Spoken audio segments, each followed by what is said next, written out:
उसे नारी देह बहुत पसंद थी, वह भी बिना कपड़ों के। हर दिन उसे खेलने के लिए एक नया गोश्त चाहिए था। आज भी वह गोश्त की दुकान की सीढ़ियाँ चढ़ रहा था। रोज की तरह कई जिस्म देखे, फिर एक सबसे कम उम्र की देह उसे पसंद आई। उम्र उसकी कम थी, पर हाव भाव से वह इशारों से काफ़ी समझदार लग रही थी। वह उसे लेकर कमरे की तरफ चल दिया। पेमेंट पहले ही कर दी थी।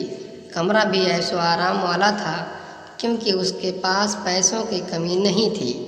वह लड़की से बोला, तुम्हें आज पहली बार देख रहा हूँ। हाँ साहब, कल ही मेरा सेठ मुझे यहाँ लाया है।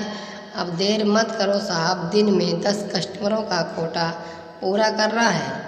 यह कहकर उसने अपने शरीर से दीवार बन रहे कपड़ों को अलग कर दिया।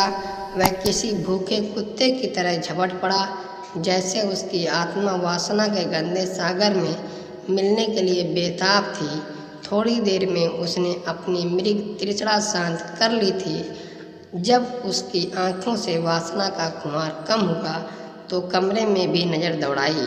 पलंग के बराबर टेबल पर एक फ़ोटो देखते ही उसके पैरों से ज़मीन खिसक गई।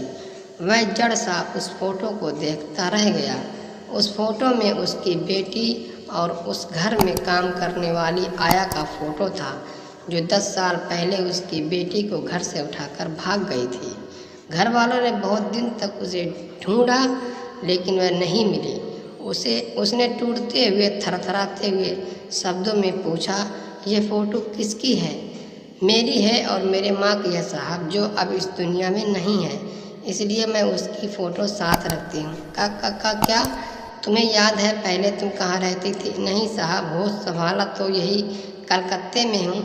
यह फ़ोटो तो बहुत पुरानी है, पर तुम क्यों पूछ रहे हो साहब? न कुछ नहीं। नहीं, उसकी आवाज़ गले में अटक गई थी।